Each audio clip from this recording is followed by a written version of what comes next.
10 ਪਾਤਸ਼ਾਹੀਆਂ ਇੱਕ ਜੋਤ ਸਾਰੇ ਹਿੰਦੁਸਤਾਨ 'ਚ ਇਤਿਹਾਸਕ ਸਥਾਨ, ਸਾਰੀਆਂ ਸਟੇਟਾਂ 'ਚ ਇਤਿਹਾਸਕ ਸਥਾਨ, ਸਾਰੀਆਂ ਸਟੇਟਾਂ 'ਚ ਗੁਰੂ ਪਾਤਸ਼ਾਹ ਜੀ ਨੇ ਚਰਨ ਪਾਏ ਆ। ਸਾਰੇ ਮੁਲਕਾਂ 'ਚ ਇਹ ਗੁਰੂ ਪਾਤਸ਼ਾਹ ਜੀ ਦੀ ਕਿਰਪਾ ਹੀ ਵਰਤ ਰਹੀ ਆ। ਬਾਕੀ ਸਾਰਿਆਂ ਨੇ ਅਰਦਾਸ ਬੇਨਤੀ ਆਪਾਂ ਕਰਦੇ ਰਹਿਣਾ। ਗੁਰੂ ਪਾਤਸ਼ਾਹ ਜੀ ਕਿਰਪਾ ਰੱਖਿਓ।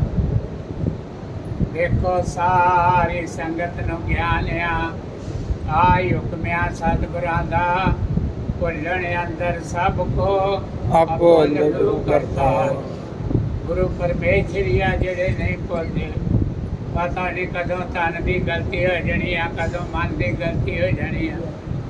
ਤੇ ਆਪਾਂ ਸਾਰਿਆਂ ਨੇ ਸਤਿਗੁਰਾਂ ਨੂੰ ਹਾਜ਼ਰ ਨਾਜ਼ਰ ਸਮਝ ਕੇ ਆਪਣਾ ਭਲਾ ਕਰਨਾ। ਜਿਨ੍ਹਾਂ ਜ਼ਿੰਦਗੀ ਦਾ ਸਬਰ ਬਖਸ਼ਿਆ, ਆਪਾਂ ਨੂੰ ਸਵਾਸਾਂ ਦੀ ਪੂੰਜੀ ਬਖਸ਼ੀ ਆ ਸਤਿਗੁਰਾਂ ਨੇ।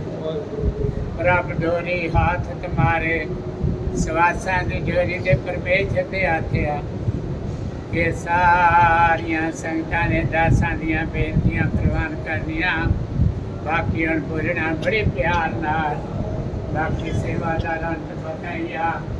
ਹੁਣ ਜਦੋਂ ਤੁਰ ਕੇ ਸ਼ੁਰੂਆਤ ਹੁੰਦੀ ਆ, ਇੱਧਰੋਂ ਸਾਰੀਆਂ ਸੰਗਤਾਂ ਨੇ ਇਕੱਠੇ ਨਾਮ ਦੀ ਬਾਤ ਸ਼ੁਰੂ ਕਰਨੀ ਆ, ਇਕੱਠੇ ਚੱਲਣੀ ਆ। ਬਾਕੀ ਬੜੇ ਪ੍ਰੇਮ ਨਾਲ ਤੁਰਨਾ ਵਾ।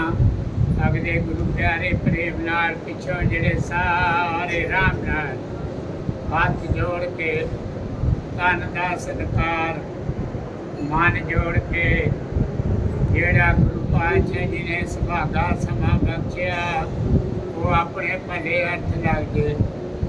ਨਾ ਕੋਈ ਸੋਚ ਤੇ ਨਾ ਕੋਈ ਚਿੰਤਾ। ਅੱਜ ਕੱਲ੍ਹ ਪੜ੍ਹੇ ਲਿਖੇ ਟੈਨਸ਼ਨ ਆਉਂਦੇ ਆ। ਕੋਈ ਵੀ ਮਨ ਦੇ ਵਿੱਚ ਸੋਚ ਨਹੀਂ ਰੱਖਣੀ। ਗੁਰਬਾਣੀ ਪੜ੍ਹਦਿਆਂ ਨਾਮ ਜਪਦਿਆਂ ਗੁਰੂ ਦਰ 'ਤੇ ਬੈਠਿਆਂ ਗੁਰੂ ਕੀ ਸੰਗਤ 'ਚ ਬੈਠਿਆਂ ਬਿਲਕੁਲ ਨਿਰੋਲ ਨਿਰੰਕਾਰ ਪਰਮੇਸ਼ਰ ਦਾ ਨਾਮ। ਤੇ ਹੁਣ ਬੋਲਣਾ ਬੜੇ ਪਿਆਰ ਨਾਲ, ਬੜੇ ਸਤਿਕਾਰ ਨਾਲ।